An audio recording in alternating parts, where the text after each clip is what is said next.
My self Muskan Saini, I am a digital marketing trainer and your coach. तो जैसा कि last video में हमने सीखा था कि वर्डप्रेस को कैसे इंस्टॉल करते हैं और कैसे अनइंस्टॉल करते हैं, आज की वीडियो में हम सीखेंगे कि वर्डप्रेस आखिर है क्या और वर्डप्रेस के डैशबोर्ड में क्या क्या फीचर्स हैं। तो चलिए चलते हैं अपनी स्क्रीन पर। अब जैसा कि मैंने आपको बताया था कि वर्डप्रेस को लॉगिन करने के दो ऑप्शंस होते हैं हमारे पास। पहला है डायरेक्टली एच पैनल से और दूसरा ऑप्शन है ब्राउजर में डोमेन नेम स्लैश में wp-admin। तो चलिए हम ब्राउजर से अपने वर्डप्रेस पे लॉगिन करते हैं। उसके लिए हमको डालना होगा अपना डोमेन नेम स्लैश में wp-admin। इसके बाद हमारे पास सबसे पहला ऑप्शन आएगा अपना यूजर नेम और पासवर्ड एंटर करने का। जैसे ही आप अपना यूजर नेम और पासवर्ड एंटर कर देंगे, आपको क्लिक करना है लॉगिन पे और उसके बाद आपको दिखेगा कुछ इस तरीके का इंटरफेस। वर्डप्रेस में लॉगिन करते ही सबसे पहले हमारे पास ऑप्शन आता है विजिट साइट का। साइट पर विजिट करते ही सबसे पहले हमको दिखता है हमारी वेबसाइट का फ्रंट एंड। क्योंकि अभी हमने अपनी वेबसाइट को बिल्कुल भी डेवलप नहीं किया है, कोई भी थीम नहीं डाला है, वर्डप्रेस में ऑलरेडी एक डिफॉल्ट थीम सेट थी, तो अभी ये आपको वही शो कर रहा है। इसके बाद आपके पास ऑप्शन आता है कमेंट्स का। यहाँ से हम अपनी वेबसाइट के कमेंट्स, ब्लॉग के कमेंट्स यहीं से मैनेज कर सकते हैं। उसके बाद हमारे पास ऑप्शन आता है पोस्ट, मीडिया, पेज और यूजर्स को मैनेज करने का। उसके बाद हमारे पास यहाँ से ऑप्शन आता है अपनी प्रोफाइल का। यहाँ से हम अपनी प्रोफाइल एडिट कर सकते हैं और साथ ही साथ यहाँ से वर्डप्रेस से लॉग आउट भी कर सकते हैं। इसके बाद हमारे पास ऑप्शन आता है डैशबोर्ड का। डैशबोर्ड में सबसे पहला ऑप्शन है आपके पास साइट हेल्थ स्टेटस। उसके बाद quick draft, post, comments, activity और वर्डप्रेस के कुछ इवेंट्स और लेटेस्ट अपडेट्स आपको यहीं पर मिल जाते हैं। उसके बाद हमारा सेकंड ऑप्शन है अपडेट्स का। यहाँ पर आपको मिलते हैं आपके वर्डप्रेस के अपडेट्स और साथ ही साथ आपके प्लगइन्स के अपडेट्स। तो अभी फिलहाल हमारे पास सब कुछ अप टू डेट है, तो यहाँ पर हमें कोई भी अपडेट शो नहीं हो रही है। इसके बाद हमारे पास ऑप्शन आता है पोस्ट का। यहाँ से आप अपनी वेबसाइट के जितने भी पोस्ट हैं, सारे पोस्ट यहाँ पर आपको शो हो जाएंगे। साथ ही साथ आप ऐड न्यू पोस्ट पर क्लिक करके अपनी वेबसाइट पर कोई भी पोस्ट बना सकते हैं। उसके बाद हमारे पास ऑप्शन आता है कैटेगरी का। यहाँ से आप अपनी पोस्ट के लिए कैटेगरी सिलेक्ट कर सकते हैं। उसके बाद आपके पास ऑप्शन है टैग्स बनाने का।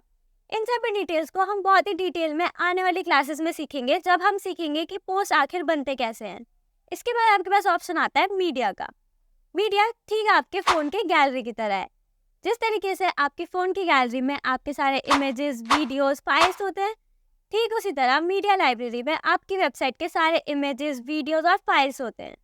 इसके बाद आपके पास ऑप्शन आता है ऐड न्यू मीडिया फाइल का। यहाँ से आप सिलेक्ट फाइल पर जाकर अपने डेस्कटॉप से कोई भी फाइल सिलेक्ट कर सकते हैं अपनी वेबसाइट के लिए। इसके बाद आपके पास ऑप्शन आता है पेजेस का। यहाँ पर आपको आपकी वेबसाइट के सारे पेजेस शो हो जाएंगे, जैसे home page, about us, privacy policy, contact us. अब क्योंकि वर्डप्रेस हमको प्राइवेसी पॉलिसी का पेज डिफॉल्ट में बना कर देता है, जो कि अभी यहाँ पर ड्राफ्ट में शो हो रहा है। इसी के बाद आपको ऑप्शन मिलता है ऐड न्यू पेज का। यहाँ से आप अपनी वेबसाइट के लिए कोई भी पेज बना सकते हैं, जैसे होम पेज। पेजेस को हम आने वाली क्लासेस में और डिटेल्स में जानेंगे, जब हम अपनी वेबसाइट के लिए एक्चुअल में पेजेस क्रिएट कर रहे होंगे। उसके बाद आपके पास ऑप्शन है कमेंट्स का। यहाँ पर आपको आपकी वेबसाइट और ब्लॉग्स के सारे कमेंट्स दिख जाएंगे। यहीं से आप अपने कमेंट्स को मैनेज कर सकते हैं, अप्रूव कर सकते हैं, स्पैम में डाल सकते हैं या फिर ट्रैश कर सकते हैं। इसके बाद हमारे पास ऑप्शन आता है अपीयरेंस का, और अपीयरेंस में हमारे पास सबसे पहला ऑप्शन होता है थीम्स का। अब वर्डप्रेस हमको कुछ प्री बिल्ट थीम्स फ्री में देता है। आप चाहें तो अपनी वेबसाइट के लिए यहीं से कोई भी थीम चूज कर सकते हैं। अब इसके बाद हमारे पास ऑप्शन है एडिटर का। अब हमने जो भी थीम चूज की होगी, हम उसको डायरेक्टली थीम एडिटर से यहीं पर ही एडिट कर सकते हैं। इसके बाद हमारे पास ऑप्शन है प्लगइन्स का। अब क्योंकि हमको कोडिंग का नॉलेज नहीं है, इसलिए अपनी वेबसाइट में कुछ एक्स्ट्रा फीचर्स और डिज़ाइन ऐड करने के लिए हमको हेल्प चाहिए होती है प्लगइन्स की। तो प्लगइन्स बेसिकली हमारी वेबसाइट में कुछ एक्स्ट्रा फीचर्स और डिज़ाइनिंग के लिए हेल्पफुल होते हैं। तो इंस्टॉल प्लगइन्स में आपको आपकी वेबसाइट के सारे प्लगइन्स जितने भी आपने इंस्टॉल किए होंगे यहीं पर शो हो जाएंगे। यहीं से आप अपने प्लगइन्स को एक्टिवेट, डीएक्टिवेट, अपडेट सब कुछ कर सकते हैं। इसी के बाद हमारे पास ऑप्शन है ऐड न्यू प्लगइन का। यहाँ से आप अपनी वेबसाइट के लिए कोई भी प्लगइन इंस्टॉल कर सकते हैं। इसके बाद हमारे पास ऑप्शन आता है यूजर्स क्रिएट करने का। हम अपनी वेबसाइट के लिए यूजर्स क्रिएट कर सकते हैं और उनके रोल चूज कर सकते हैं। जैसे कि आपको किसी को सब्सक्राइबर बनाना है, कंट्रीब्यूटर बनाना है, ऑथर बनाना है, एडिटर का ऑप्शन देना है या फिर एडमिन बनाना है। आप यहीं से रोल चूज करके किसी को भी अपनी वेबसाइट का यूज़र बना सकते हैं। इसके बाद हमारे पास ऑप्शन है ऐड न्यू यूजर्स का। यहाँ से हम यूज़र क्रिएट कर सकते हैं। सिंपली हमको सिर्फ यूज़र नेम डालना है, ईमेल डालना है, फर्स्ट नेम और लास्ट नेम सिलेक्ट करना है, एक स्ट्रॉन्ग सा पासवर्ड जनरेट करना है और यहाँ से यूज़र का रोल चूज़ करना है और ऐड न्यू यूज़र पर क्लिक करते ही आपका यूज़र क्रिएट हो जाएगा। इसके बाद हमारे पास ऑप्शन आता है प्रोफाइल का। यहाँ से हम अपनी प्रोफाइल को एडिट कर सकते हैं। फर्स्ट नेम क्या रखना है, लास्ट नेम क्या रखना है, कोई निक नेम है तो वो दे सकते हैं। उसके बाद यहाँ से आप बायो लिख सकते हैं, प्रोफाइल पिक्चर सेट कर सकते हैं और यहीं से आप अपने वर्डप्रेस का पासवर्ड भी सेट कर सकते हैं। इसके बाद हमारे पास ऑप्शन आता है टूल्स का और टूल्स में सबसे पहला ऑप्शन है हमारे पास इम्पोर्ट का।